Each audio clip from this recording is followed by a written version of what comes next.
This is the first in a series we are calling Bad Research. These videos are responses to statements made by message ministers who simply take William Branham's word for something, but have never bothered to check for themselves to see if what William Branham said was true. William Branham told several stories about a mother eagle flying with her babies on her wings. Here is the story as related by Donnie Reagan of Johnson City, Tennessee.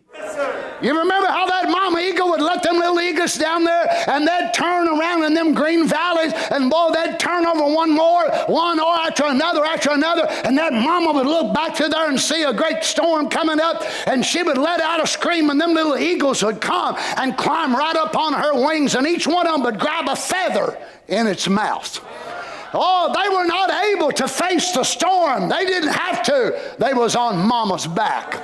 There each one of them holding onto the wings, and here would go mama. And mama would head right up through there and take them babies out of the tribulation period.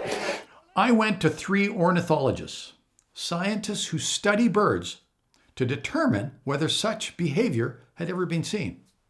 All of the scientists that I contacted specialize in the study of eagles and other birds of prey. I will refer to the scientists by their initials rather than their full names. I don't want them inundated by message followers telling them that the prophet couldn't possibly be wrong. First, Dr. J.D. I have never heard of this happening in any raptor or bird of prey. Now, please appreciate that these are scientists who have studied raptors and birds of prey for their entire lives. Here is the response from Dr. S.S. That is a first and a very interesting story. Although I hate to say anything is impossible, I can state with utmost confidence that nothing like this has ever been observed or reported by the scientific or professional birding community. There are a few angles one could take to rebuff this story. First, the point of a raptor nest is to provide a safe environment until the young are able to leave safely on their own. There are many instances when young have ended up out of the nest accidentally and the adults have no way to really help them if they are too young to fly on their own. Some young have been fed on the ground for this reason. Rehab centers deal with grounded nestlings all the time, and if raptors could safely get their young back to the nest, they surely would. Second, an eagle's wings could not support the weight of a nestling that is old enough to play. Nor would the nestling be able to stay on the wings while the adult was trying to flap or maneuver without damaging the adult's wings with their talons. Third, the aerodynamics of the wing would be compromised even if number 2 wasn't an issue. For example, you can't fly an airplane with a large object on the wing because it would interfere with the airflow above the curved wing, which creates lift in both eagles and planes. These are just a few responses that come to mind. Thanks for reaching out. And I do appreciate hearing the types of stories that sometimes are being told, whatever the motivation may be for the teller. And finally, from Dr. D.B. I have never heard of such a thing, and it is wrong for so many reasons. First, there is no way an eagle's wing is built to carry anything. Second, the whole reason that eagles build their nests high is to keep predators from killing their young. Why would they want to jeopardize the lives of their young by bringing them to the ground? This story ranks right up there with those claiming that eagles can carry off babies. I would not waste your time on it any further.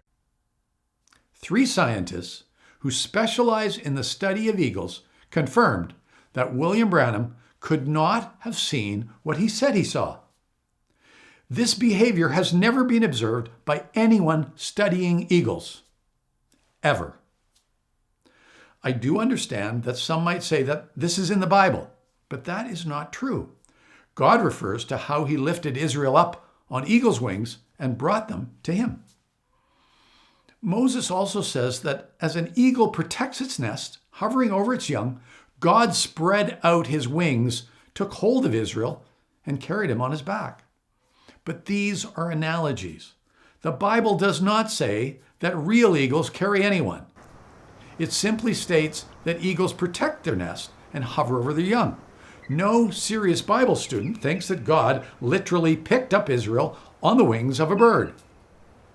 We must conclude that William Branham intentionally fabricated his story about the mother eagle.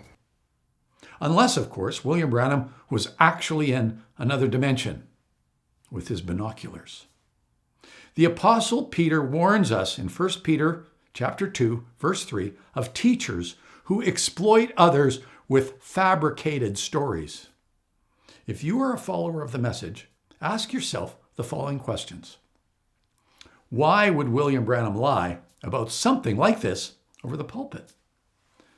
And if William Branham lied about this, how can I trust him to tell the truth about anything else?